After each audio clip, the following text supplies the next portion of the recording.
Welcome to episode number 213 of the Canadian Prepper Podcast. We are recording August the 27th, 2023. My name's Eric, host of the show, based in Southern Ontario, hunter, target shooter, ham radio operator, and of course, computer geek. As a first responder, witnessed an over-reliance on emergency services during major events, started a small preparedness company to help people get better prepared for at least 72 hours, if not longer. My name is Ian. I'm new to the show here. I'm happily hermiting back on Vancouver Island. Welcome new kid.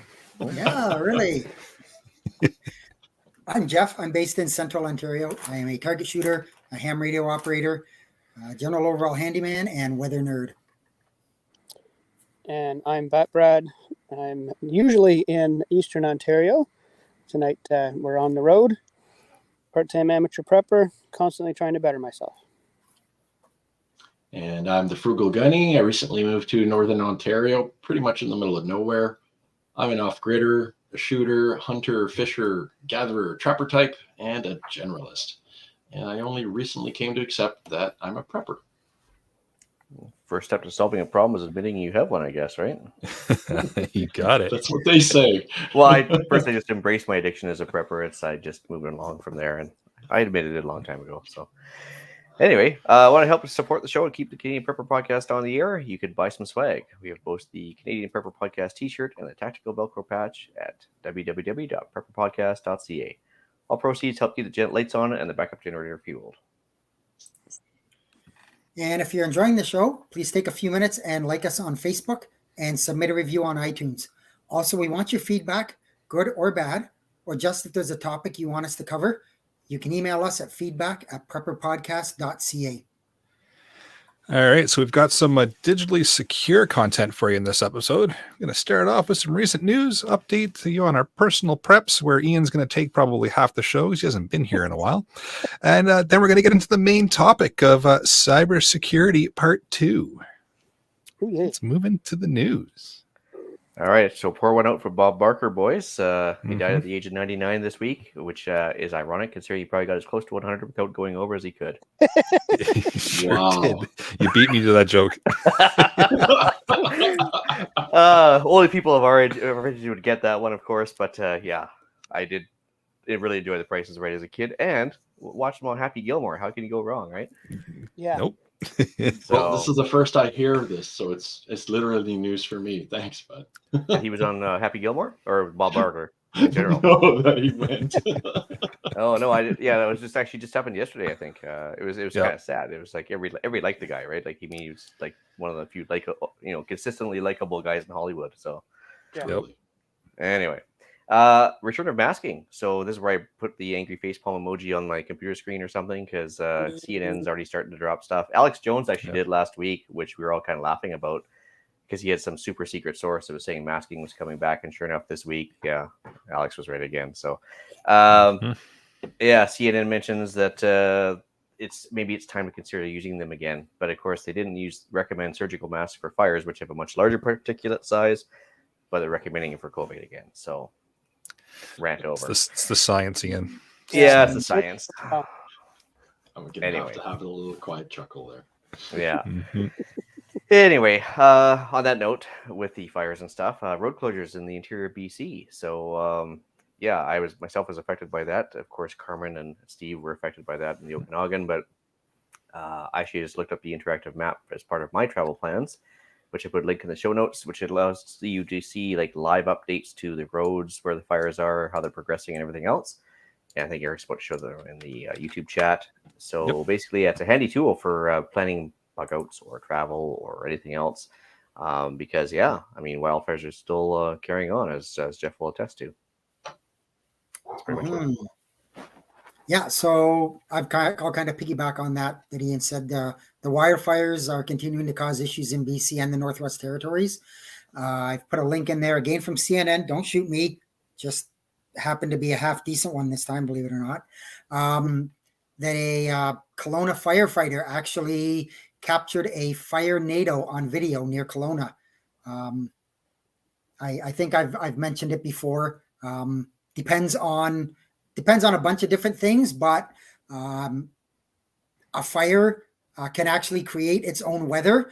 And as everybody knows how the hot air rises, and if there's more hot air rising than the cooler air that can get pumped in, depending where it's coming from, the terrain of the land, all that stuff. You can actually get a spin, and it'll spin up a tornado, and that's exactly what happens. So it's kind of actually interesting to watch. It's rare, but it's one of those wild phenomenons that happens. Can Yeah, fire add sharks? Well, actually, what you mentioned, so Kelowna has their own version of the Loch Ness Monster called the Ogopogo, right? And it's famous for having Ogopogo sightings when people drink beer and stuff. And so if they just had an Ogopogo NATO, it'd just be perfect. It'd be a good sequel, I think.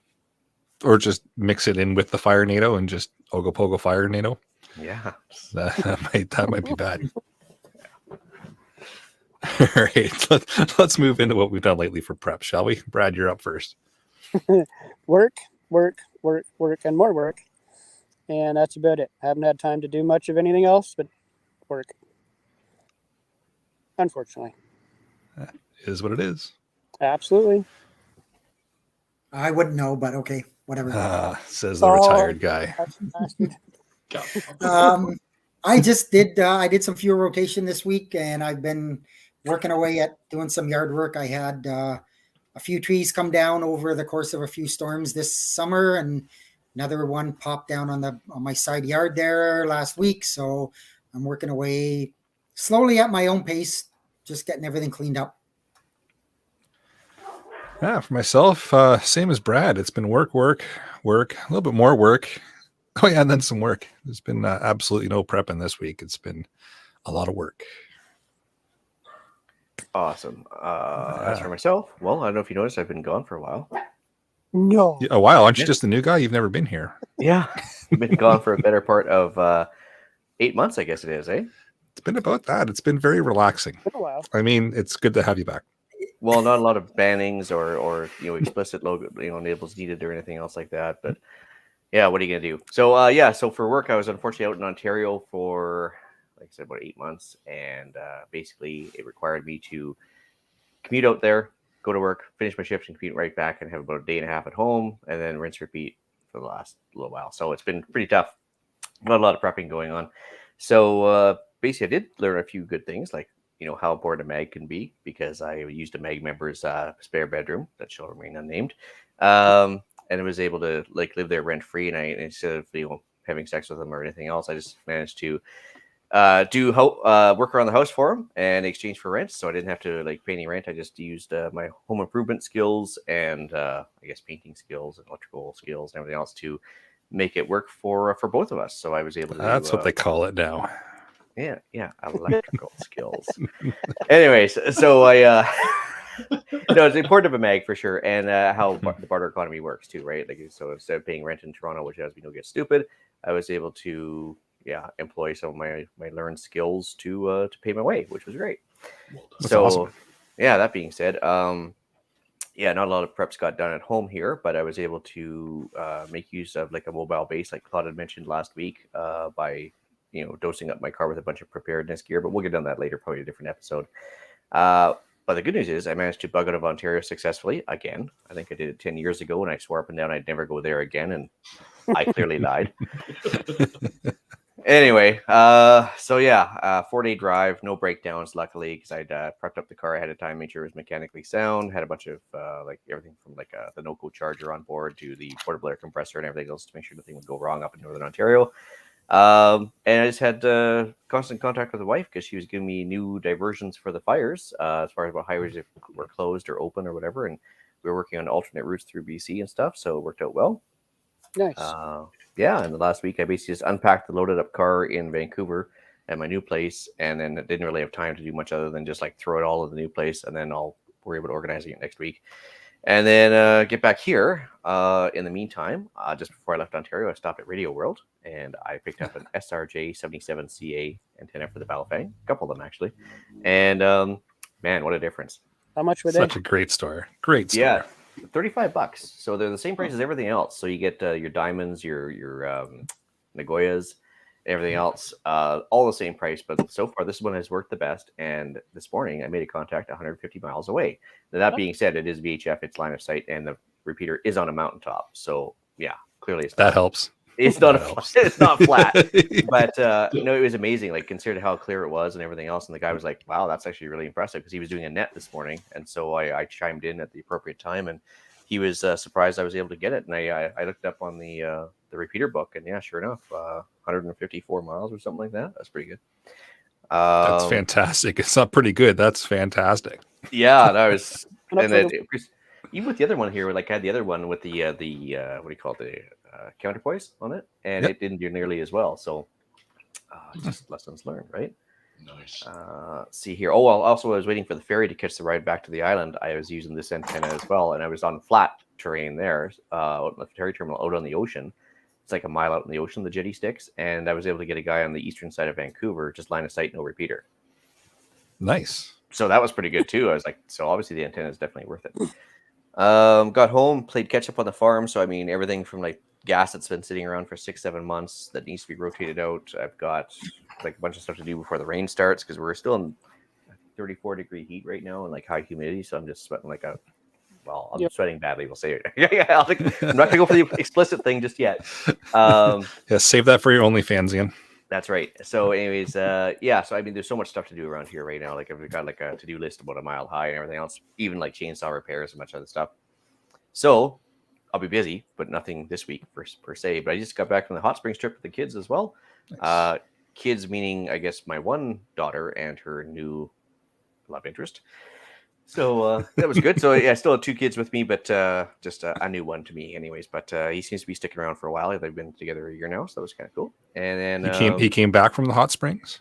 well, yeah, he did see the shovels at the hot springs, and I was like, I hate to break it to you, but you know, like, that's kind of for like, you know, might not have noticed the duct tape and the shovel in the back of the car, but you know, these things happen. He was actually really good. He'd never been camping before, and he was willing to learn, so we were able to teach him a few different things. Even just, you know, working a propane stove, which is the stuff like he'd never been outside of cell phone coverage before, I don't think. So that, and we were talking about offline GPS apps that work without cell coverage, talking about all sorts of neat stuff, and he was willing to learn, so that was good. And we did some planking and stuff, and yeah, it's a fantastic trip. So that was all good, and that's pretty much it. Well, look at that. That's about 2 hours into the episode, so I'll bring everything to a close.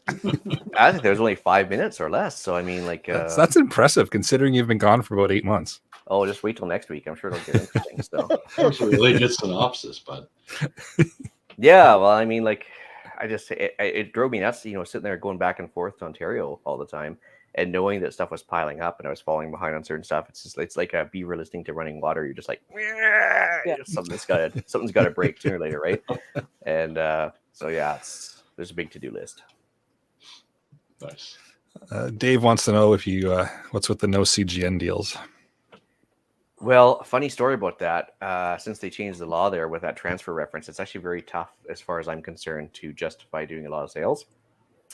So I may have made a lot of purchases from retail outlets, but not a whole lot of trades. I did a couple CGN deals, of course, over the last few months, but nothing recently per se. But I might have one done for tomorrow. But we'll talk about it next week.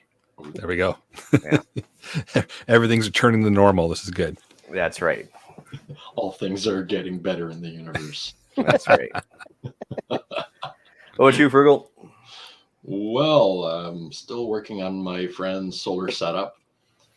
Just missing a couple of things. We're down to some MC4 connectors and a pair of branch connectors. So we're doing really well. The next visit I'm going to be doing over there, we'll be connecting the solar panels and the battery. So the core of the circuitry is done. The charge controllers are installed. The fuses are all done. The battery disconnects are all installed. The inverter is all mounted. Everything is wired to terminal blocks. I've even gone to the step of adding labels and even instructions in which sequence to turn things on and off, to turn on and off the system. So I'm starting to take on good habits of people who install things for other people, because this was for somebody else. And I actually thoroughly enjoyed myself. So maybe an opportunity down the road. If any of you are looking for an off-grid solar builder, well, come and talk to me. What else have I been doing? Still looking for my new gig. and did some fuel rotation and, of course, more gear sorting, getting ready for the fall. I think you That's found what your I new got up. gig. Yeah, I was I going to think say I might have. that. Put yourself out there to some solar installers and get some good experience under your belt. Well, it's an interesting thing to think about. If any of you are electricians in the Ontario side or even on the Quebec side, what I really need to know is, can a fellow like me do all of the DC to DC interconnections and just allow the electrician to come in and do any wiring to 110 AC? And would that pass if there's good practices being used? So if any of you out there are certified electricians, drop me a line. You'll hear where to contact me at the end of the show. Are you doing it commercially or just for personal use or for, like, friends to kind of borrow stuff? Or Well, at the moment, it's just personal, but I'm thinking there's an opportunity to do it commercially for clients on an as needed, what do you need done? And then we can go from design, because I've done some design work. I've also worked with, in this case, it was a store provided list of components that my friend ordered. And I looked over the list and made a couple of recommendations to upsize and upscale the solution. And there we go. So the order was placed, and we picked up all the gear. It all showed up. And so from there, I was just using my experience in how things get connected. And an interesting thing I've noted when doing all of this, if you're doing this on your own, take your time to do the research. If you are not buying certain brands of gear where the manual is extensive and complete, and I'm not pimping any one brand over another here. I just have had experience with a couple of different brands now, and that Renogy brand, there's a reason why it's doing really great out there. This documentation allows a guy like me who has a little bit of DC wiring experience, messing around with cars is where I learned how to do DC. I have some wiring experience from doing wiring work as an IT guy doing networking. But it's not the same thing at all. We're not even in the same league. It's not even close to doing automotive grade. And you've got to pay a bit more attention to it than just automotive on the residential side and on off grid, because there's other hazards to consider, right? So I'm actually enjoying every second and every minute of it, though. The idea that I could be paid to do this is thrilling, because I'm just enjoying doing it for fun. So that's kind of where it's at. Yeah. Well, I was just thinking because, when I finished my own basement in Ontario, I just got the ESA to come by, the Electrical Safety Authority, and they just did an inspection, gave me a thumbs up, a little form that said, yeah, it's been inspected, good to go, for insurance purposes and everything else. Now, I'm just thinking for commercial, we did have a solar guy on here before, but he's from BC, of course. But there's got to be somebody out there that could just tell you, like, if you need actually journeyman's papers or not. But I can't see it per se, because if it's like, I don't know. I would imagine you would to do it for somebody else. You can do it in your home all you want, but as soon as you're doing it commercially or you're doing it for anybody else, I would suspect that the government's going to get involved somewhere and make you do some paperwork. Got to be some sort of certification for liability, but be interesting. Yeah. I'm curious to know too. I know that. Sorry, go ahead, Brad. My dad ran his own agritourism business for years, and we built plenty of outbuildings on the property. He learned how to do electrical from the old huge Reader's Digest, fix it yourself, do it yourself, whatever electrical guide years ago. He's done it quite a few times for many different buildings. As long as all of your wiring and connections were essentially exposed before hooking it to the fuse panel and turning it on, the electrical inspector that came out to look at it was perfectly fine with it all. He came out, looked at everything, signed off on it. I don't remember, though, if he had another electrician come out and finish everything off before closing everything up and then, put drywall, finish the drywall, all that kind of stuff on it. But he didn't have to be a journeyman to do it. He just did it, had the, like Ian said, had the inspector come out, took a look at it, signed off. Thank you very much. Have a nice day. Oh. I Oh, there we suspect go. it varies from province to province, because I know the codes are similar from province to province, but I know implementation and regulation are a little bit different from place to place. Yes. So I've got a Yeah, contact there's on the Quebec side, but I'm starting to reach out to people on the Ontario side because, again, I didn't see the time go by, and I had a ton of fun. And well, so, there's also the simplified electrical code book in and usually Home Depot and a bunch of other places they'll sell it to you for $15 or something, and it's layman's terms, right, for a lot of this stuff, which will at least help you pass for personal stuff. well, that's perfect. I'll start with that and then reach out to I call them my SMEs, my subject matter experts. Yep. I rely on them a lot. So I'll reach out to them. I see a Scott commented here.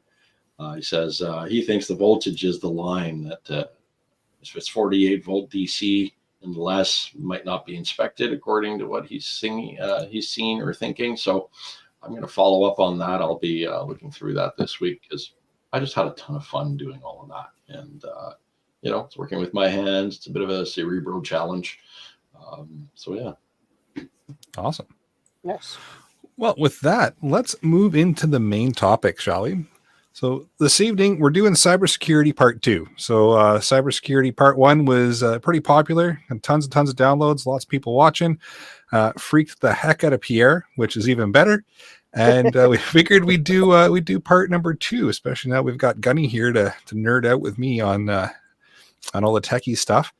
So said we want to touch a little bit more on cybersecurity, how it plays into preparedness, and just what everybody can do to kind of keep themselves a little bit safer because, a lot of weird things are happening on the interwebs and in cyberspace. So it's a good area to kind of focus on when you're looking at preparedness, even though it might not seem like it. I have to totally agree with Eric on this one. And it is getting more and more interesting. If you even monitor a bit of the news, there's a lot more Wild West type break-ins, information leaks everywhere. So it's definitely of concern. And almost everyone is connected to the web in some way now. So I do have to give a full disclosure because I am no longer active officially in the world of cybersecurity. However, I come from a time when there wasn't degrees in this. In fact, I have taught at a college here in Ottawa, Algonquin College. I have taught at Ottawa U, and I've taught at Carleton U. Not often, but on select topics, I was hired to go and do work. And specifically at Algonquin, I taught people how to configure operating systems and a little bit of hardware there too. Since then, oh gosh, I've done a whole ton of stuff. I'm self-taught. I learned from a book, and I can tell you which book it is. For all of you nerds out there, it is Mark Manazzi's Upgrading PCs and Maintenance. And I believe it was the, 1987 edition or something like that. It was an older one. They had started talking about Windows 3.1, but they haven't really gotten into Windows 95. Right? Yeah. Well, actually, that's very timely because I think my corporation still uses Windows 95 in certain cases. So I mean, this would be timely right now. So they must have just recently upgraded then, Ian? Yeah, that's right. From 3.1, yeah. I was present for that transition from, people don't have a computer to all of a sudden we have some in the schools, but there's only a handful.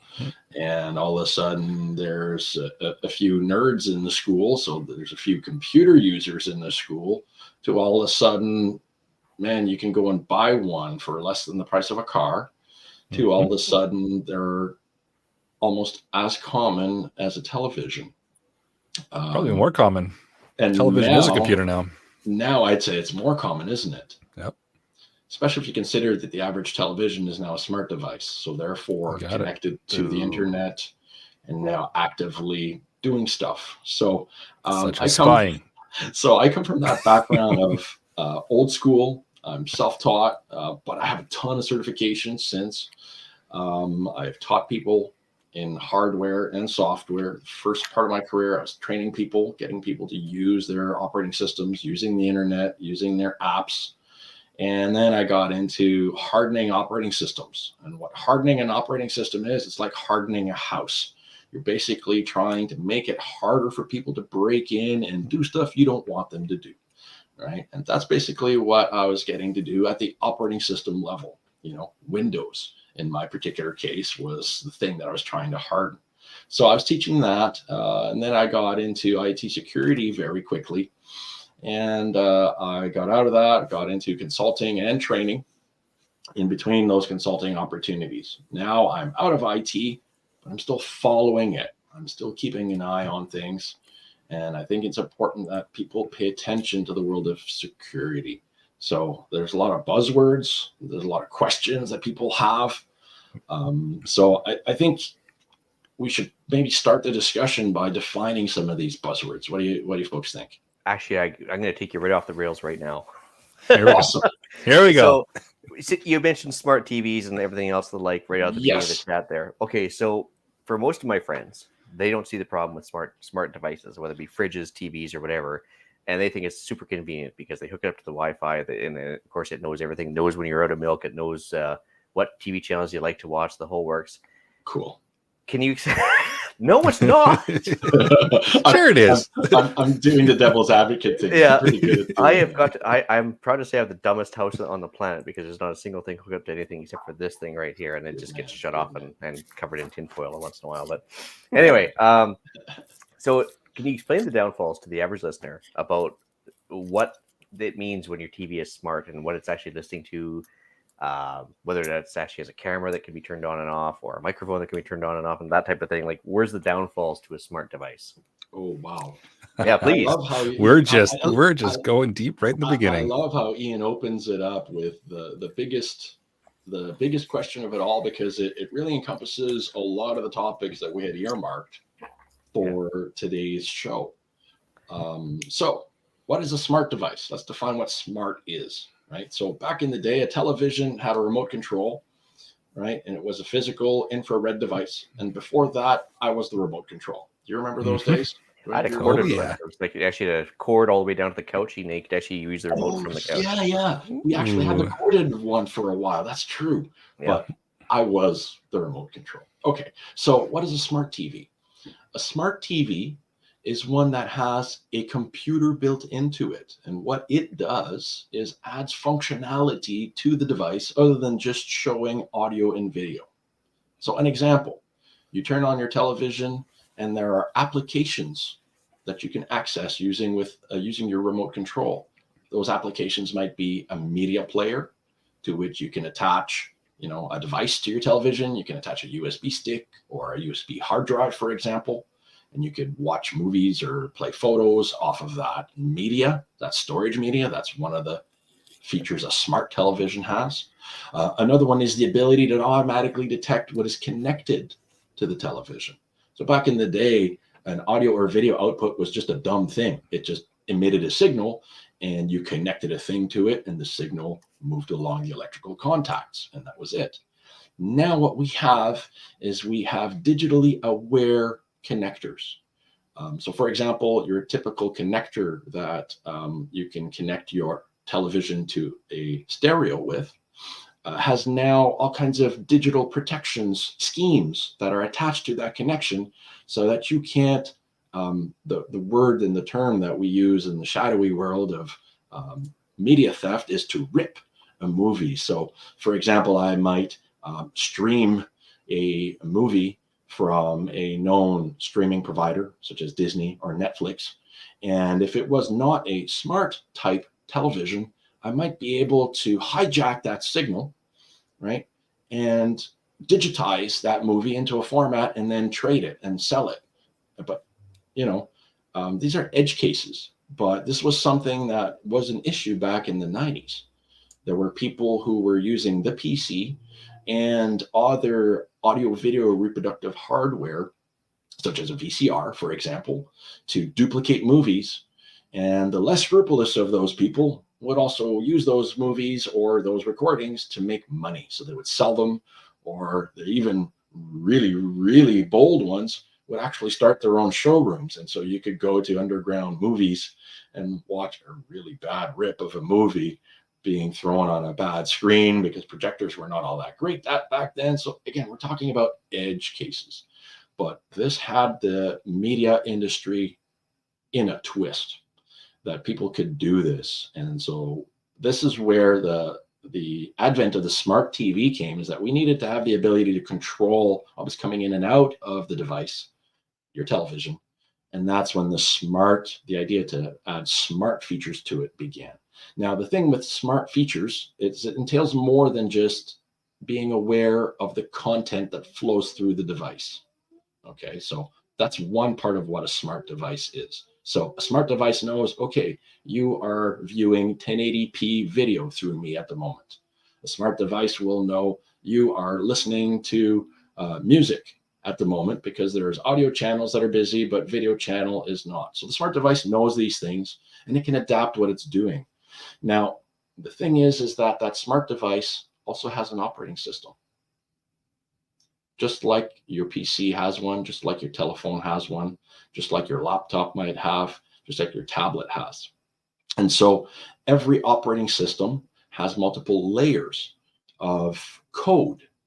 And that's because you've got hundreds, if not thousands of people working together to build this operating system.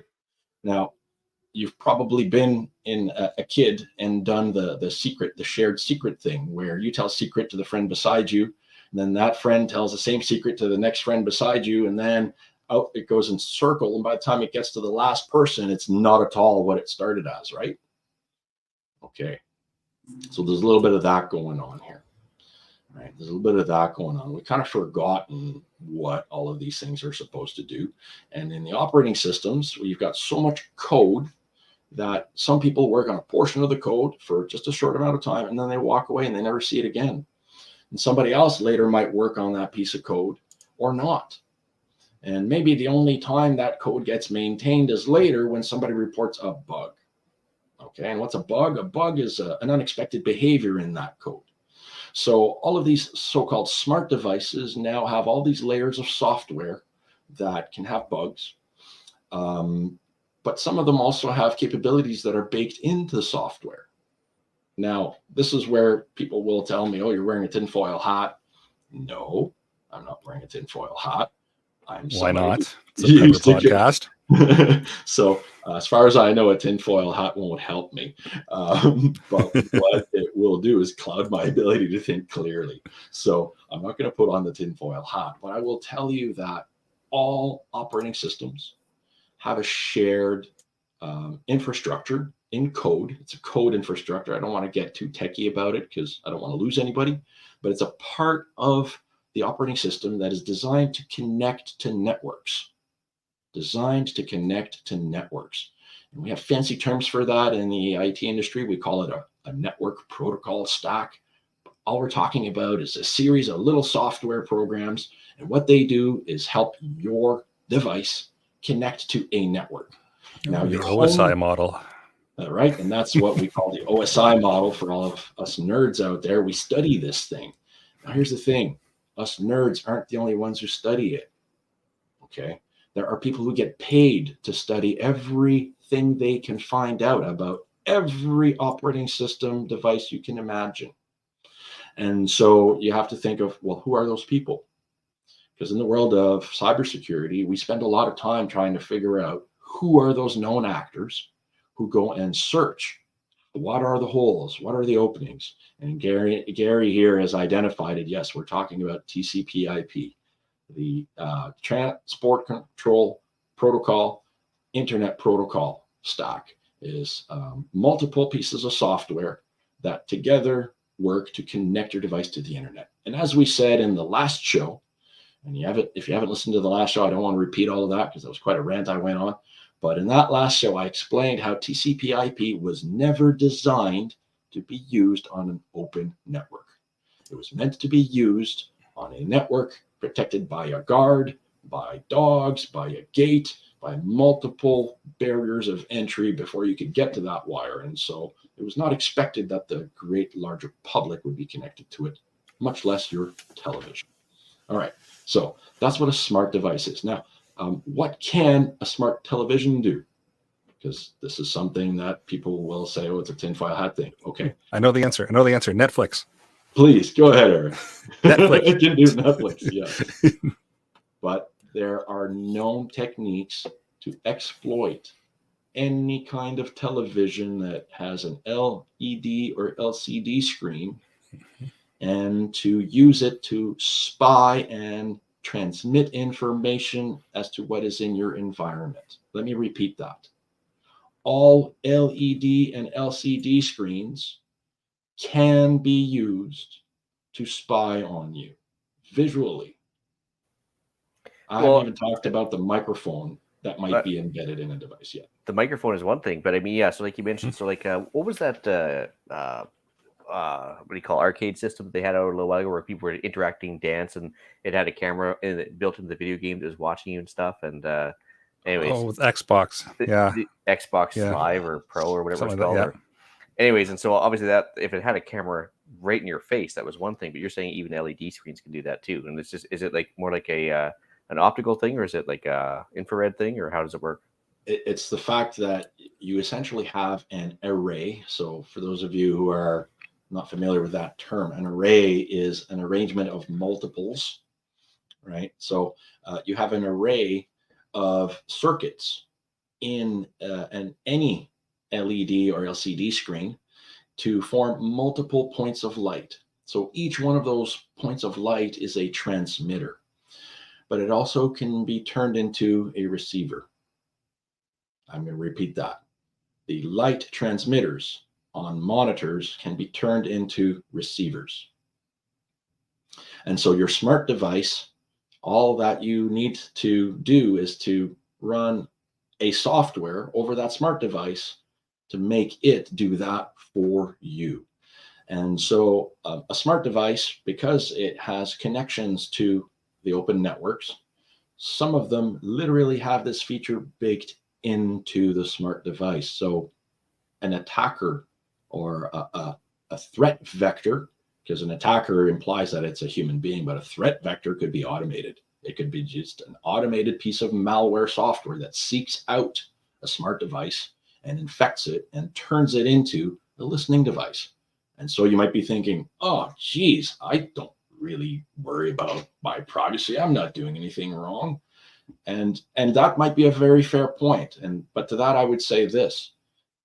Do you do things that you do in the bedroom outside on the street or on your front yard? Because nobody answer that. If the answer to that is yes, then you truly have nothing to fear about surveillance that turns against you. Oh, and by the same token, though, nothing you're doing right now is considered wrong, but maybe 5 years from now it might be considered wrong. And so, again, it's not whether or not you have anything to hide. It's just the principle of privacy, right? Because I mean, right now watching my K-pop videos might be okay, but like 5 years from now, maybe K-pop will be banned, right? And who knows? Precisely. It should already be banned. Like, or my brony movies, like. You beat me to it, Ian. You beat me to it. So the question that everybody asks then is, okay, well, how do I build trust in the device? Well, you could always unplug it. But we now know that there are exploits that can use your mobile phone even though the battery has been removed. I'm going to say that again. There are exploits that can use your phone to spy on you even though there is no battery in the phone. That's a fun one, isn't it? Yeah. That's very interesting. So, so what's powering it at that point? Is there a capacitor inbound or inside of it that's still maintaining some power? So this starts to get into the fun stuff. And again, I am not privy to the exact technology, but I understand the mechanism.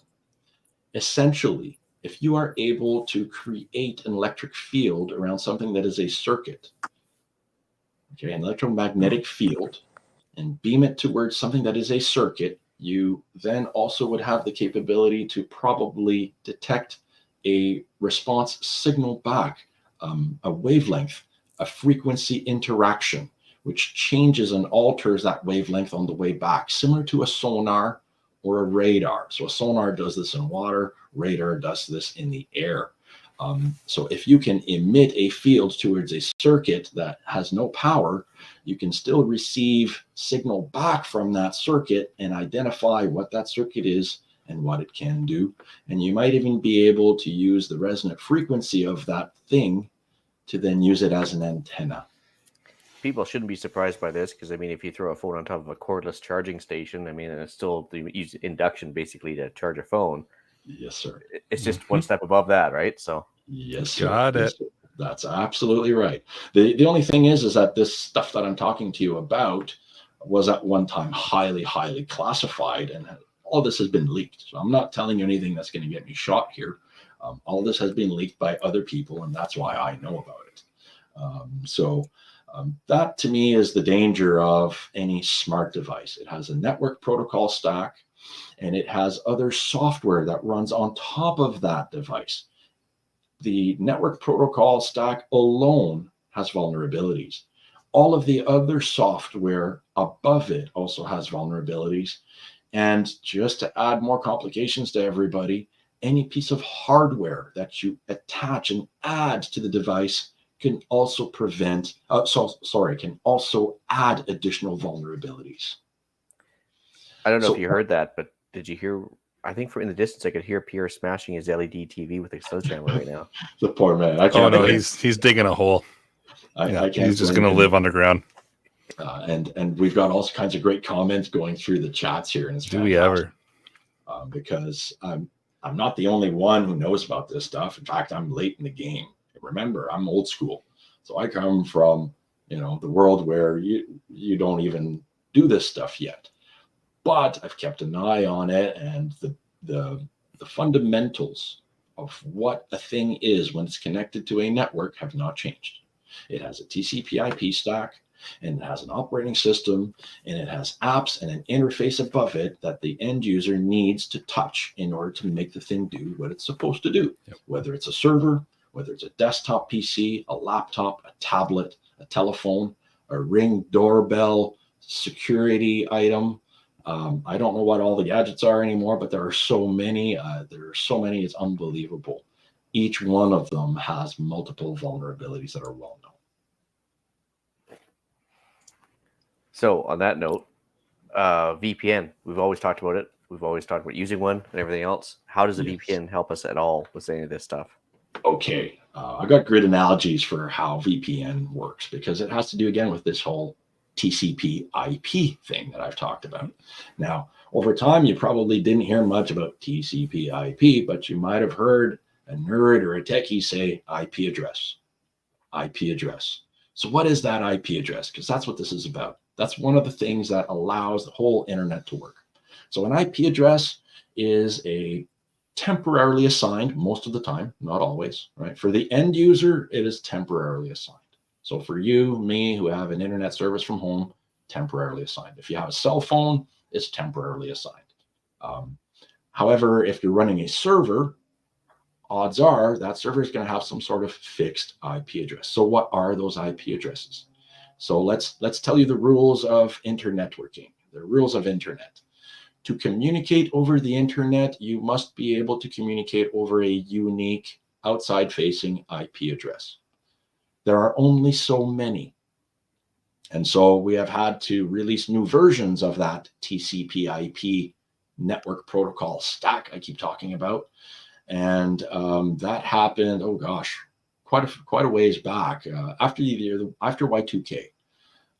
It was after Y2K, I'd say before 2010, most of the main providers out there already had the new version of TCP/IP rolled out on their backbones and on their carrier grade stuff. For everyone here, it doesn't matter what version of TCP/IP your device is talking. What is important for you to remember is that it has to be unique. So it's kind of like your address if you need to call 911, if that's something you have in your country or in your jurisdiction. So what's 911? You dial a phone number, a simple one, 911. Through your phone number, they can detect where you are. And through your address, your physical address, they always want to know what is your address, what is your location. They want to know what is that address, that physical address. That is the unique thing that tells them where you are. In the network, when you are making a request on the internet, it only gets back to you because your originating IP address is tagged on that request. So when I make a request to go see, let's see, CanadianPrepperPodcast.ca, what will happen then is that request goes on to what are called DNS servers, domain name servers. Those are like traffic cops, right? What they do is they see, oh, you're going over there, I'm going to direct you over there. And then you direct over there, you go over there. Right now, this happens in multiple hops. So when you make a request over this TCP/IP network, your request hops over multiple different routers. It's going to hop around, and each one of those routers might make a request to a domain name server and go, "Hey, where is this?" And the domain server says, "Oh, that domain name." Prepper Podcast, CanadianPrepperPodcast.ca, is associated with this unique IP, and then forwards it on, and so on and so forth. And so all of these TCP/IP signals, or packets is what we call them in our world, these TCP/IP packets flowing all over the world are all tagged with your IP address. Any one of the devices that information flows through has access to your unique IP address. An attacker can use those packets to determine where you are on the network.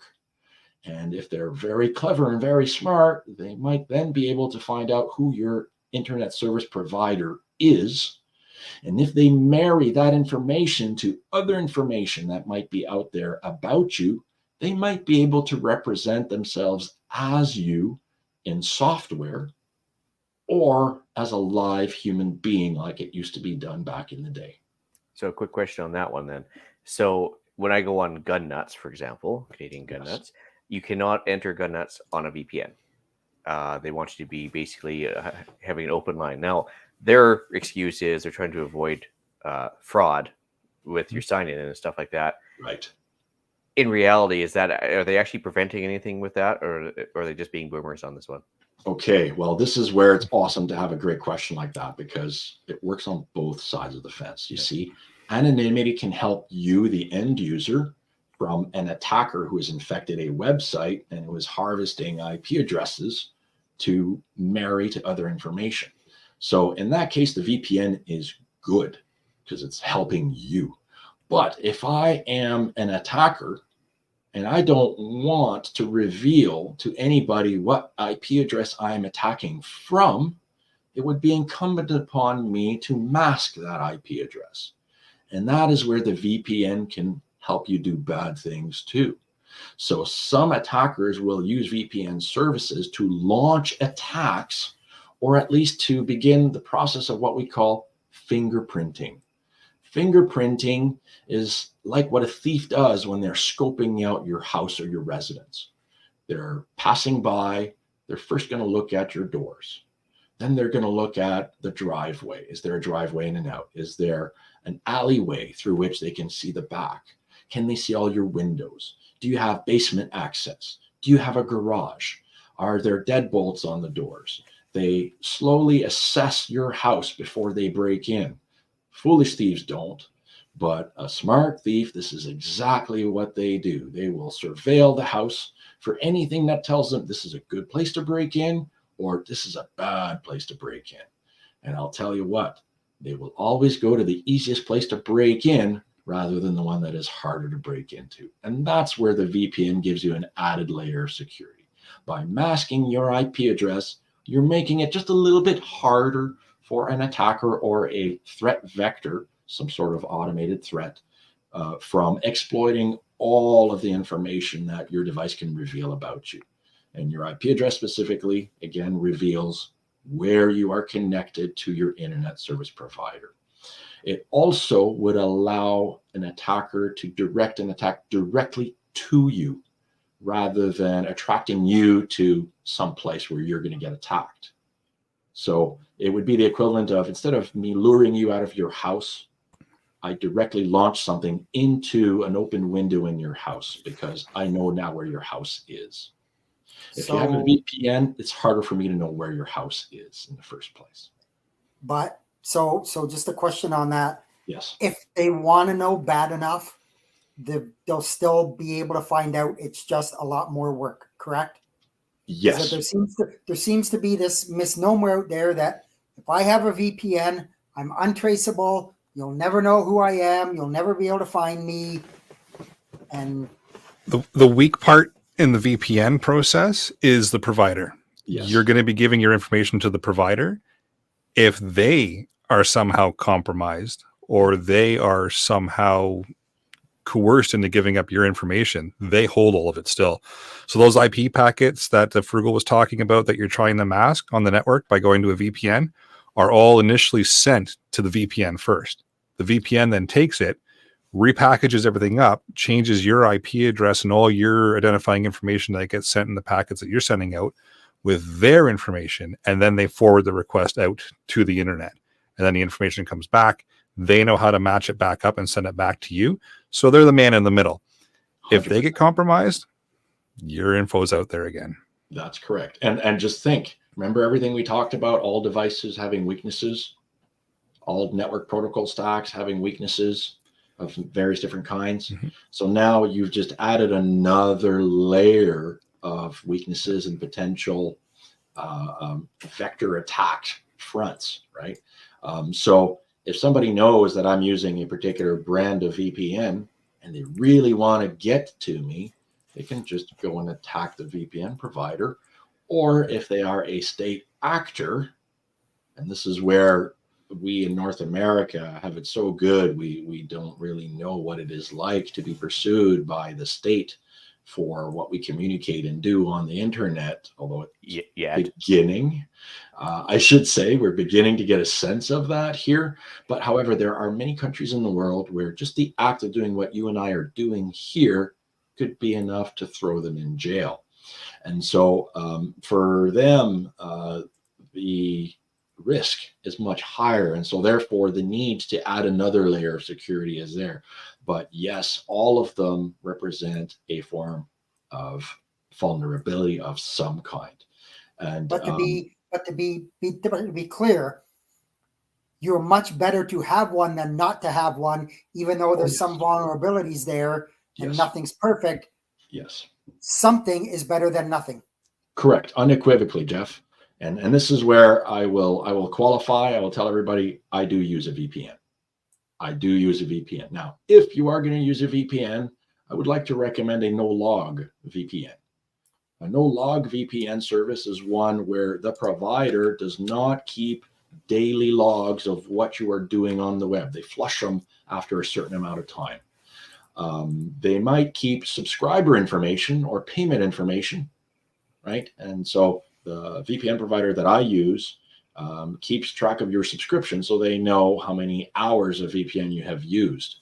But they don't need an email address. They don't even need you to use a traceable payment method. They accept Bitcoin and other kinds of digital currencies. So there are VPN providers out there. And yes, Jeff, a VPN is better protection than nothing. And if I can refer back to what we talked about in the last episode, I mentioned that in good security, whether you're talking physical or cyber, you build in multiple layers of defense. And so VPN, Jeff, is one of those layers. You're masking your IP address, right? It'd be like being able to mask your license plate, except that's illegal, right? But it's not illegal to mask your IP address. Well, at least in Canada, like I think in China, you can actually go to jail for using a VPN, right? Yes. Yes, it's true. Yep. Yes, in China, using a VPN will land you in jail. No, so now let's talk about CGN, because I'm a CGN user. And I've had many times when my particular VPN provider was getting blocked at CGN. So why would CGN then want to block VPNs? Okay, let's talk about that, because there's legitimate reasons that they would either want to or not allow VPN. Legitimate reason to not allow VPN. One, if we are allowing equipment exchange on a site and we want to fully claim that we are fully open and transparent and are not allowing fraud of any kind, then we might want to do that. The problem is there are very legitimate reasons to use a VPN other than wanting to attack or commit fraud or commit crime. And one of those is to protect your privacy and your security. So I've had times when CGN did block me from accessing, and all I wanted to do was browse the front page. But it seems my particular provider has been re-allowed access for now. Now, there are also other factors at play. Some websites, and I don't know if this is the case for CGN or not, right? All websites might have different providers on the back end. So a provider on the back end might have networking hardware and software that's pre-configured to prevent bad actors from manipulating their customer base or further infecting their customer base. What do I mean by this? There are known bad IP addresses where there is malware infected and being distributed from those IP addresses. They might be infected servers, they might be infected desktops, they might be infected network appliances that don't even have an operating system you and I might be familiar with, unless you're a techie nerd like me, or other techie nerds. You might know, for example, about different operating systems that run on routers, for example, right? So those operating systems also have their own vulnerabilities. So just think about it. Every element of the internet all has vulnerabilities from end to end. So what can you do to help it? Well, you add more layers. So the VPN is one of those layers. Another one would be to not have as much exposure out there. Right? If it's not flowing across the internet, you've already reduced your exposure. So we brought up digital currencies at one point. We brought up smart devices. We're talking about doing all kinds of things on the web now, right? The cloud. Well, I have to break it to everybody. The cloud is somebody else's server or computer. Hold on. No, it's just the cloud. Wait. Hold on. So the funny thing is, actually, I've actually heard that a lot of people tell me with a straight face that it's actually more environmentally friendly to store pictures on the cloud than it is to have paper pictures. And I'm like, you realize that there's like thousands of computers having to run and burn electricity to store your pictures versus just having them on paper. They're like, no, it's not. Yeah, there's the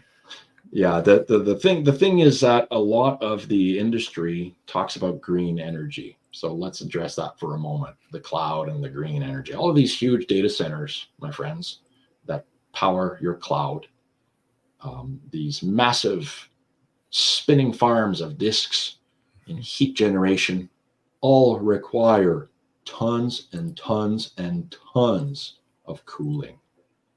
Tons of cooling. Tons of copper wiring. I'm talking tons. Okay. Fiber optic that was all laid with, you bet it, not electrical vehicles, gas powered vehicles of some kind, diesel powered vehicles. That's right? It. We're kicked off YouTube. That's it. We're done. So there's nothing green about generating energy and laying down infrastructure. Okay. Let's be very, very honest about that. And to keep a high uptime, and I like Jared's following along here really well. To keep that uptime, we have to have massive, uninterruptible power supply systems, basically massive battery banks to keep those things online when the power does cut out, because power does cut out everywhere. As we talked about last episode, power goes out. So you're talking about a huge amount of batteries that are created and built. And guess how long the battery life is on a typical UPS?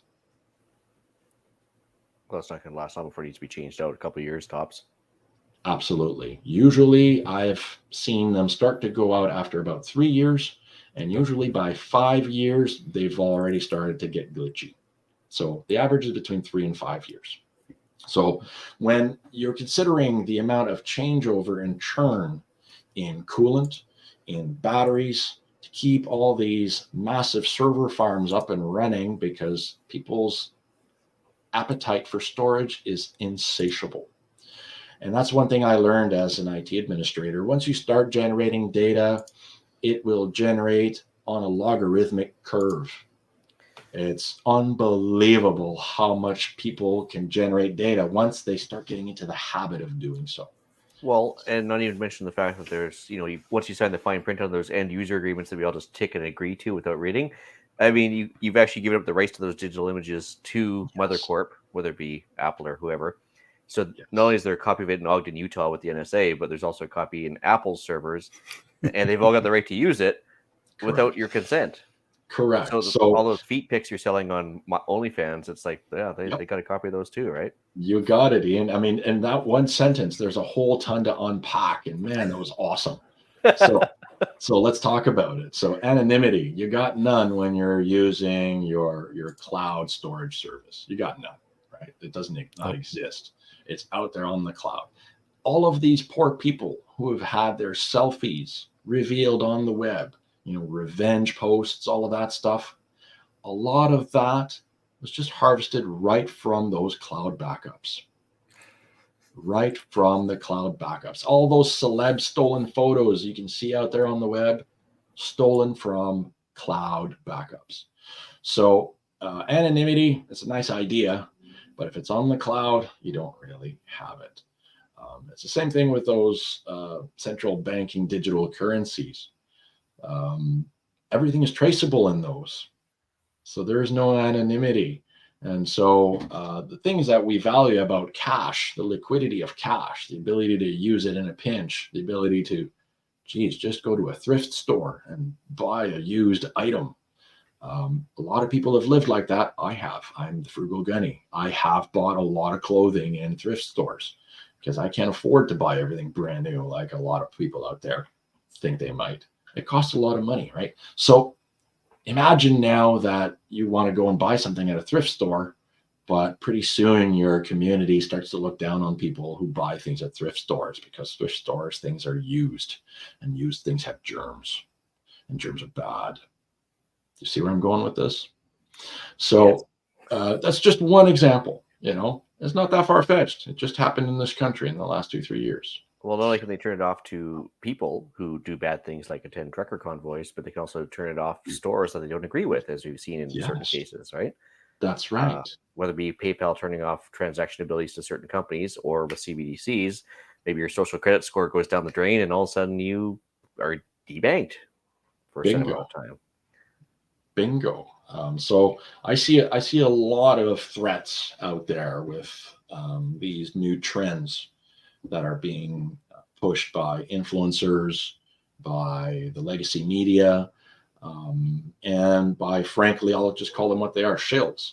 There are people out there who get handsomely paid to push these positions and to push the tech. And they will use influencers to help do this because that helps to promote the usage of the service. And again, I will keep telling people, if it is free and you are not actively paying for it out of pocket, you are probably the product. And such it is with all information you keep in the cloud and that you're not explicitly paying for and seeing a privacy agreement with, you probably are the product. And I mean like on a 95% probability. I know what they're going to sell my duck lips selfies for, but I guess there was something. Well, what's the most valuable about you, Ian, would be your credit information. Because if I have unique identifiers for you, I might be able to obtain a loan on your behalf. So there's a number of threats out there. We recently saw how the Interact systems were down for multiple days. We still don't know why those were down. I wasn't told why they were down. Were you? No, actually, I hadn't heard about that. What was going on? Yeah. So about a year ago, there was a major Interact services outage across Canada, and it was because one of the Rogers data centers had some sort of incident. Yeah, sorry, I thought you meant this week. No. I remember that one for sure. And we all knew something was hinky with that because they were actually specifically avoiding trying to explain what happened. Exactly. Whenever there is too much secrecy, I get concerned. They eventually came up with it was a failed upgrade, a software upgrade, and they didn't run anything in parallel or tandem or beta test or anything. It was just they just randomly installed the software. That's hinky. There's no way that they would do that. Hinky. Doesn't add up to me. So there's all kinds of threats out there on your devices that connect to the internet. There's all kinds. So We can elucidate and name some of them really quickly. But basically, you've got technical threats of many kinds. Some of those are developed by genuine hackers who are just curious and want to play. Many of them are state-sponsored. There is an agenda behind them. There is a target that they are actively seeking. If you are not the target, maybe they just want your systems as a launch platform. Maybe they just want to gather info. So there's lots of different types of technical threats. You've got individual hackers who might be targeting you and wanting to get to you as a person, you as an individual. So technical, it's just going after your device, right? There are people threats. So they're going to send you things like emails, SMS text messages, because they want to get to you. They want to know who you are. What do you have that is of value to me as the attacker, right? Can I get your money? Can I get your identity? Those are the things that they are interested in. If they can get actual things from your money and your identity, they do that as soon as they can. So if they obtain card information, the first thing they're going to want to try to do is to connect it to some sort of automated device payment system so they can start making purchases. They want to immediately convert it from currency to a hard thing. What does that tell you about the safety of the currency you are using? Well, I can read those tangibles are better than digital anyway. But actually, right. Claude, I got a question for you here. I got an RBC security alert text here that says that they've been temporarily locked out due to unusual activity, and to regain access, I should click on this link. Oh, yes. Do it live. Let's just give them my SIN number right now, right? May as well give them your phone. That's right. Yeah. That's right. It's so funny. Scan your driver's license, send it to them as well. Yeah, remember how the good old days they used to say that Apple was unhackable and all this, that, and the other thing, and then of course they hadn't really thought of text messages. But yeah, we're getting those almost daily now, like the phishing texts that are looking for information. Just click on this link and give us everything. Oh yeah, fantastic! And they're getting way better. I got one a while ago from Bank of Montreal. Which is amazing. I haven't banked there in like 25 years. I don't. Yeah, which is amazing. I don't have anything with RBC, and like, that's what I got this supposedly text from too. I was like, that's pretty good. It's there. Now the thing is we also have those kinds of threats that you're seeing. You know, the SMS text messages. But have you had the phone calls? Have you had the phone calls? All day, all the time. Yes. So the phone calls are when they don't have enough on you on the web. Then they're going to try and get to you by getting your phone number and talking to you, and then pretending to be somebody that they're not. And they'll try and give you a sense of urgency, like you have to go quickly. So it's a member of the family that's hurt or hurting or in prison or needs your money. It's your bank that has noticed your bank account's been broken into. It's your email company calling to tell you that there's a problem. It's your ISP calling to tell you that your bank account, that your ISP account's been hacked, right? And they're going to try and give you this sense of urgency that you have to act quickly. And that's when they start to get you. So Joan's way to deal with it is best. You just don't answer them. That was a great comment from Joan here in the comments. Don't answer them. I do the same thing. I don't answer it, and then I block the number. Well done. And even if you recognize the number, you cannot trust it. A telephone number can be faked. There's actually apps for that. You can actually quite easily too. Yeah. Yes. In fact, it was one of the oldest form of hacking was to make phone calls. Phone phreaking. And yes, it was called phone phreaking, and it was to display an identity that was not the actual one. And it was a well-known way to hack back in that time. So absolutely, you should beware of phone calls because they now know that people are wary. And so they're going back to the old ways where people can drop their defenses a little easier. They try to talk to you. They try to get a human touch out of you, a human connection out of you. And they also are going to want to push for speed. They're going to push for urgency. So that's the people side of the threats.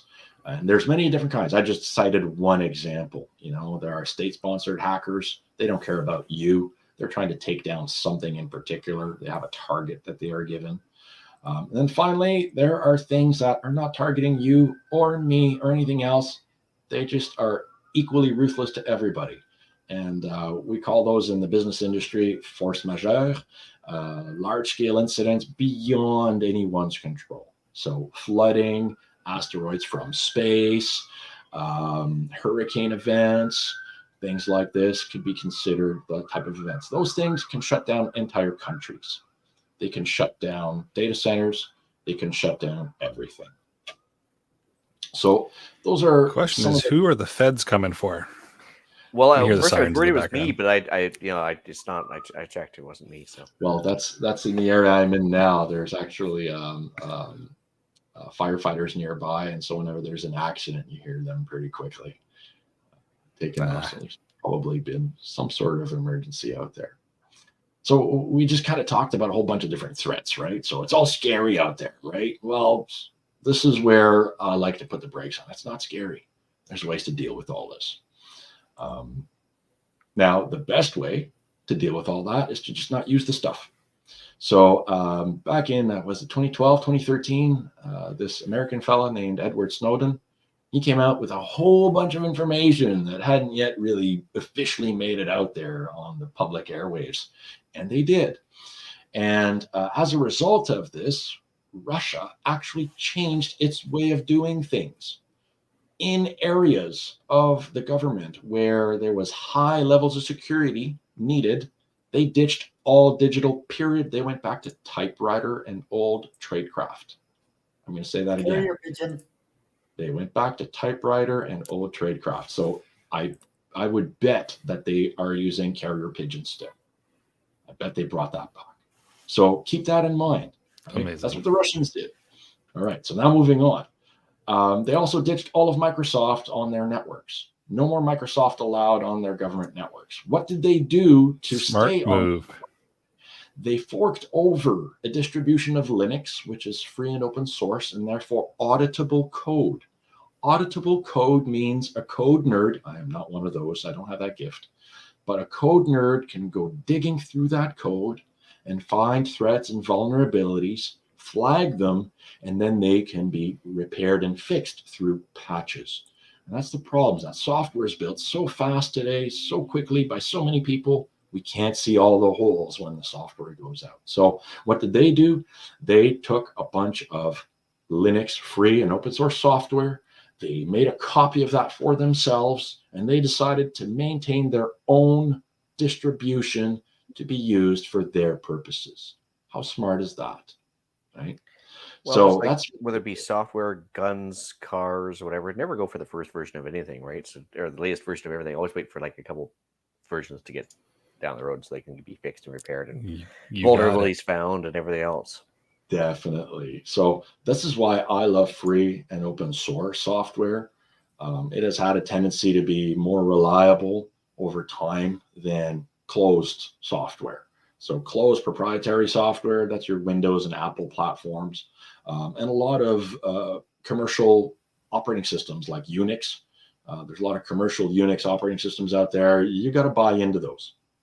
But those give you capabilities that most of the average human being here are not going to need. But between you and I've been using Linux as my daily driver. I'm not going to tell everybody in the world what Linux distribution I use in particular, but I can tell you that there are thousands to choose from. And there is an even better short list of probably a dozen that are very popular, well-maintained, well-kept, well-curated, and do what they're supposed to just about 99% of the time, which is better than most of those proprietary closed private software. So that's one way to reduce your exposure to threats, generally speaking, is to use a more open platform. But that's not enough. That's not quite enough. Jeff mentioned one of them, use more layers of protection, add a VPN, right? We should all use a VPN if we can. Should you rely it as your ultimate anonymity? No, you can't, because you're using things online that have usernames and passwords. There's no anonymity with the username and password. Somebody knows what you're doing on the other end. Okay. So that being said, other than reducing our usage of stuff online, like social media, online storage apps, online applications where you're using the software literally on somebody else's website, That would reduce your personal attack surface because you're no longer spraying data all over the web. Another thing you can do is reduce the attack surface on all of your devices. So what do I mean by devices? Oh, this is where the list can get long. Do you use Bluetooth in your car? Do you have a phone? Those are all devices. Do you have a Ring doorbell system? That's a device. Do you have a wireless speaker system for your stereo? Odds are that's a smart device, right? All of these have vulnerabilities. So what can you do? You can uninstall any unnecessary or unused applications. We used to call that bloatware in the PC world. You would receive a PC that come from a vendor, and I'm not going to name names, but they all have done it at one point or another, right? And so you buy this PC, you take it home, and you've got this dozens and dozens of different kinds of software. You have no idea what they're doing on your machine, but it adds an extra 30 to 40 seconds boot up time or stability time to your computer. Uninstall it all if you're not using it. Every piece of software you uninstall reduces the attack surface. It's the first thing I did when I got a new computer. Spent the day erasing stuff first. Well done. It's like closing a window. It's like removing the window altogether. No more window. You board it up. You boarded up the window. There's no getting in anymore, right? You can also do things like unlinking any kinds of authorized accounts and services. So lately, I'm having a lot of Windows users who are super frustrated with linked accounts. You would have to log in with some sort of MSN, Hotmail, or Outlook account, or Microsoft account, and they don't want this. So there's a little procedure that you can go through to do this, and you can completely de-link your systems from those online accounts. I'm not sure if that's still doable with Apple systems, but back in the day, it was more or less possible. There are ways, but it complains a lot. Oh yeah. Apple, I've managed to do things with Apple you shouldn't be able to do, but it's not happy doing it. We'll admit that. So turn off also any unnecessary internal services. Okay, so an example on Windows, there's a piece of software that has been hated and much maligned by a lot of people. It's called Cortana. Cortana. What is Cortana? It's a software that listens to your microphone and watches your keystrokes for it to detect what your intent is while using the machine. And it will try to anticipate what you want to do and do it for you ahead of time. This would be the number one thing I would want to exploit if you are running it on your system and I want to gather as much information from you. Now, there are genuine users. Talk about a treasure trove. Treasure trove. Now, again, it's a double-edged sword. Does it have a value? Does it have a usage? Yes. If I was to injure my hands, and I was unable to use a mouse, keyboard, or tablet, what do I do then? Well, I'm going to have to talk to the thing, aren't I? So again, what is often sold as a feature for convenience and for usability can become a massive information leakage problem. So what can you do? If you're not using it, turn it off. Right? So turn off all accessibility features if you're not using them. Turn off wizards that are running always in the background. In my experience, memory managers are worse resource hogs than the operating system they're trying to improve. Antivirus software, if it's not kept up to date and well maintained, can become the worst resource hog on your system because it's constantly wanting to reach out to be updated. You should do this. It is by updating your antivirus software that your own antivirus software has a half-assed ability to detect some kind of threat. And I say half-assed because all of them have holes in them. All of them have holes. So you can't rely on just the antivirus alone. Right? At best, it'll warn you that you're about to browse an infected site. But how does it do that? It's taking your browsing information and sending it to its own server to check the addresses you're browsing. How great is that for your privacy, right? And it only knows to look for viruses that have already been discovered and listed on their list of bad viruses, not the ones that haven't been discovered. So it doesn't really help. Precisely. There is this thing in the cyber world called 0 days. And this is why you cannot rely on software protection.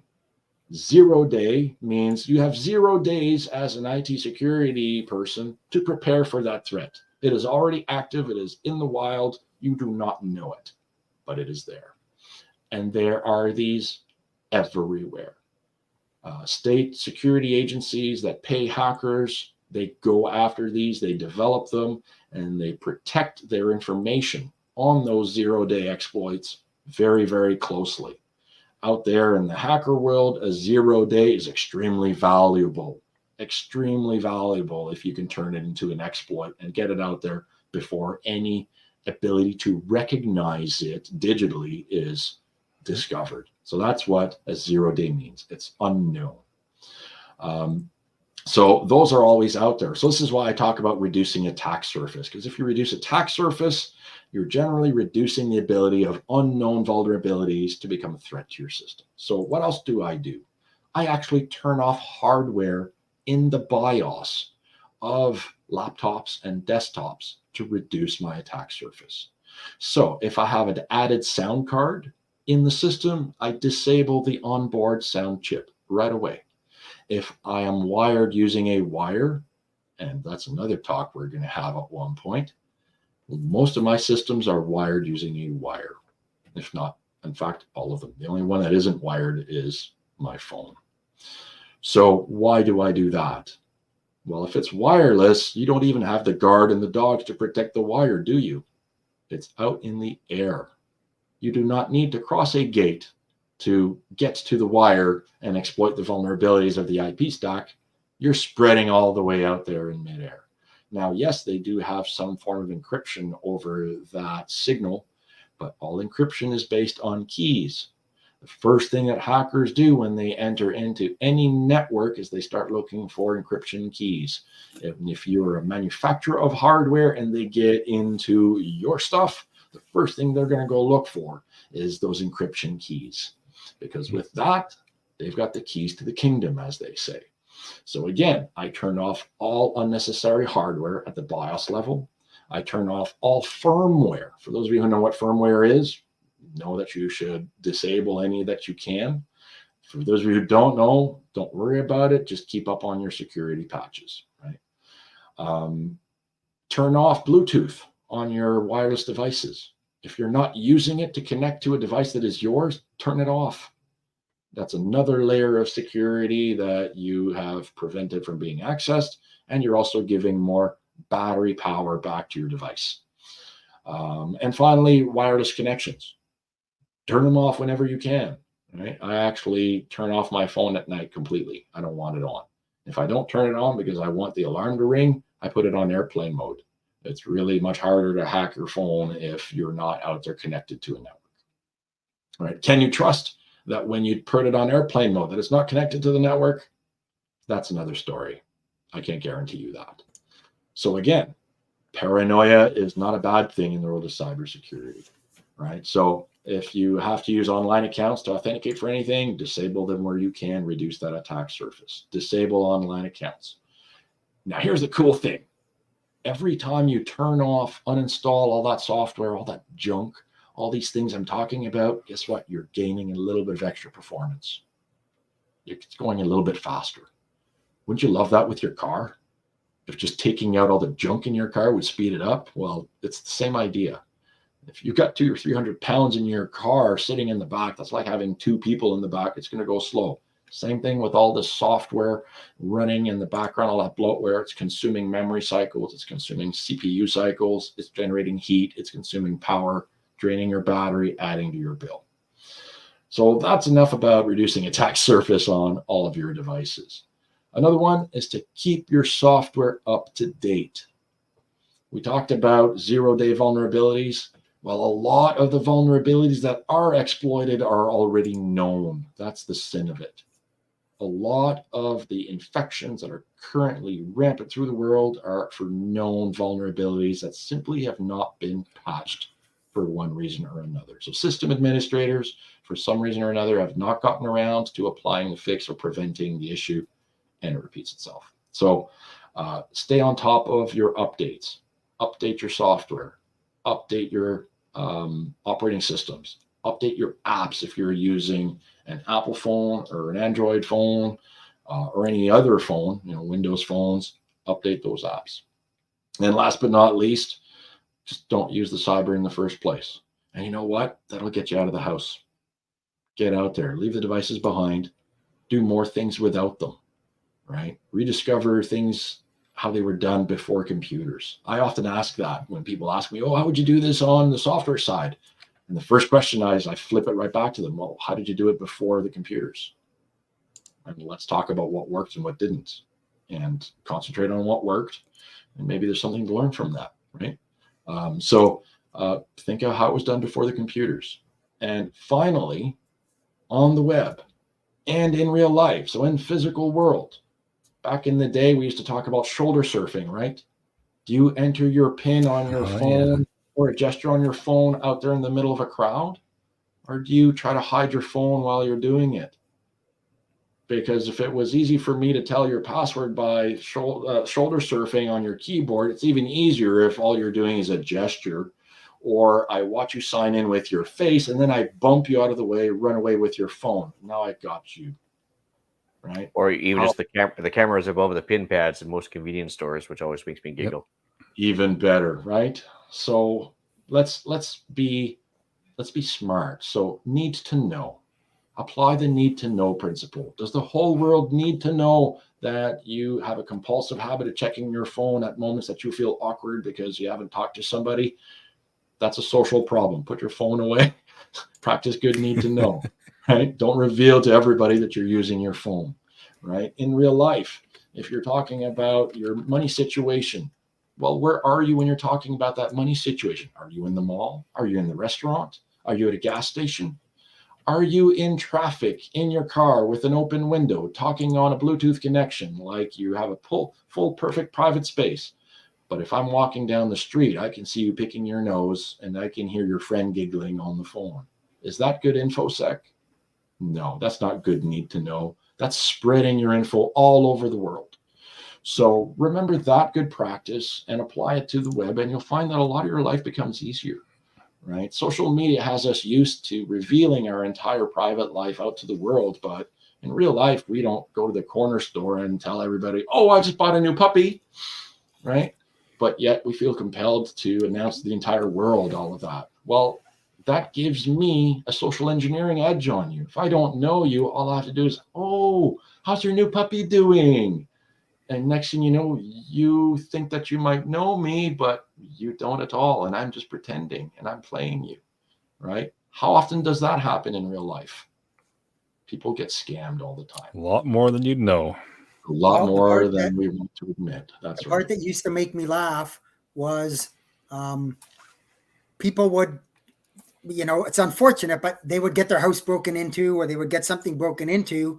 And the question would be, well, who knew that you were going away?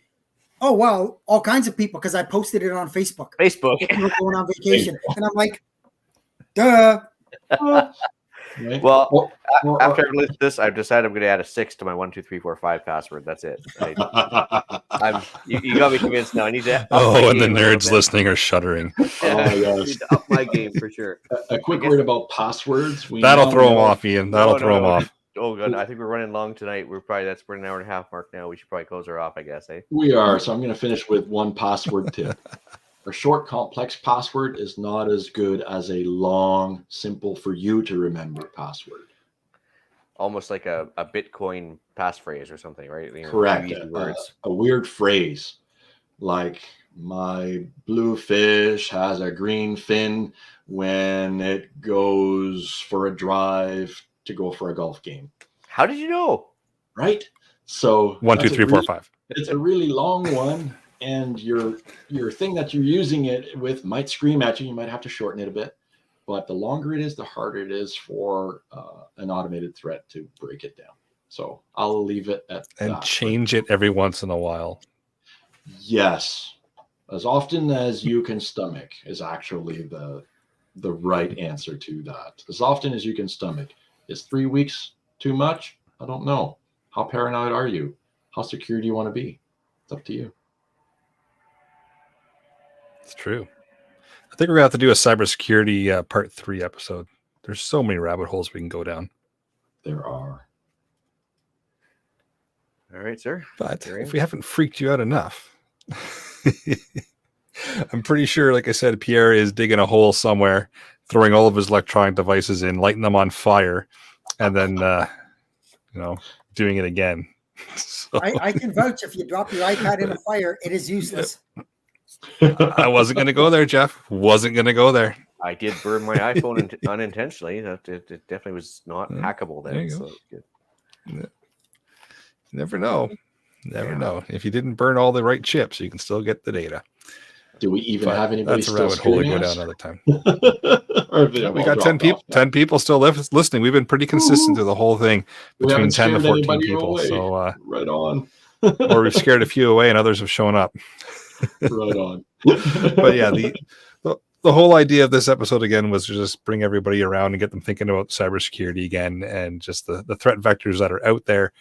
It does tie into preparedness, because your personal information, if it's out there and it's being used for not so great things, it can have a huge impact on your day-to-day life. So it's important that we keep some cyber hygiene going on and keep your stuff locked down. And we're definitely going to do probably a version 3 and 4 episode, because this stuff's always changing. There's always new things happening, and there seems to be quite the interest in this topic. So I know Frugal enjoys doing it. I enjoy talking about this stuff as well. So we can keep going for hours on end if Ian didn't jump in and tell us to stop. Most definitely. Did I mention it's good having you back, Ian? We got to knock it off at 90 minutes, or else the viewership drops off, right? This is true. But we will move into the podcast challenge now. So, continuing on with the whole cybersecurity thoughts for this evening, install a VPN, or just disconnect all your things and throw them in a hole and light them on fire, whichever you think is easiest. I'm going to go with VPN. Or less expensive. The carrier pigeons idea works too. This is true. Yep. Yeah. So stay tuned for CPP Carrier Pigeon edition. We'll send notes out via Carrier Pigeon and see what happens. All right. Upcoming events. What do we got, Ian? All right, so we got TACOM 2023, September 8th, 9th, and 10th at the International Center in Mississauga. Of course, after I leave, they put on something cool. Anyway, website's there in the show notes, tacomcanada.com, and I'm sure it'll be a barrel of monkeys. It's a giant celebration that you left, is what it is. Probably. Do you blame them, really? No, not at all. Jeff, you got your weather blurb. Yeah, I'll keep it brief. So I'm presently kind of keeping an eye on two separate tropical storms / hurricanes that are going on. Hurricane Franklin and Tropical Storm Idalia.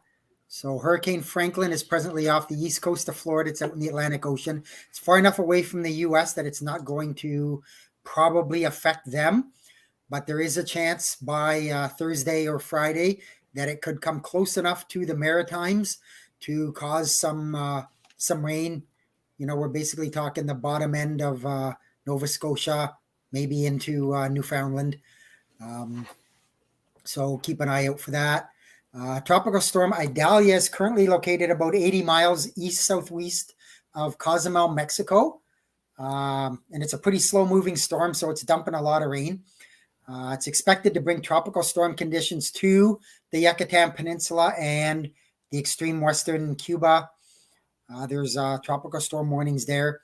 It will probably become or be classified as a hurricane sometime on Tuesday, and is projected to make landfall on the northwest side of Florida as early as Wednesday. It'll then zip across the Panhandle. It'll affect Georgia and the Carolinas for sure, and not sure from there which direction it may take. It may affect the Maritimes. It may go up the coast, or it may just continue out into the ocean. I'll keep putting updates onto the Discord under the hurricane section. If there's anybody that's affected, they want to keep track of it, I'll keep updating there every once in a while. Awesome. We got any shout outs for this evening? No, sir. Anybody? No? All right. Well, with that, I'll bring episode number 230 213 of the Canadian Prepper Podcast to an end. You can find the podcast on iTunes, Podbean, Spotify, or of course your favorite podcast app. Please help us out. Submit a review. It does help other people find us. I promise it doesn't help track you online, despite anything that we said today already. However, we do record these shows live on Facebook and YouTube. So if you want an early peek at the shows, please subscribe to the YouTube channel, Canadian Prepper Podcast, and click the notifications tab. It gives you an alert when you are going live.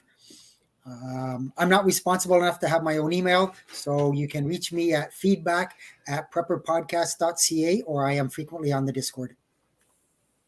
You can find me Frugal at YouTube, on Facebook and Instagram, and as well on the Canadian Prepper Podcast Discord. Right on. You can reach Ian directly by emailing me at theislandretreat@gmail.com. You can also find me on Canadian Patriot Podcast once in a while, which is on iTunes and YouTube. We record Monday evenings at 9 p.m. Eastern. Because I automatically de-cybered myself by getting banned from everything, just unintentionally good OPSEC, I guess. I'm also on the Gilded app for the Canadian Patriot Podcast. So email us if you want an invite. There you can find us discussing why government, waste, and society made me join Anonymous. Nice. Oh boy. Check out Rapid Survival at rapidsurvival.com. You can get me there on the live chat. You can also email me at feedback@prepperpodcast.ca. So thanks for joining us. Until next time, be prepared, stay safe, and keep learning.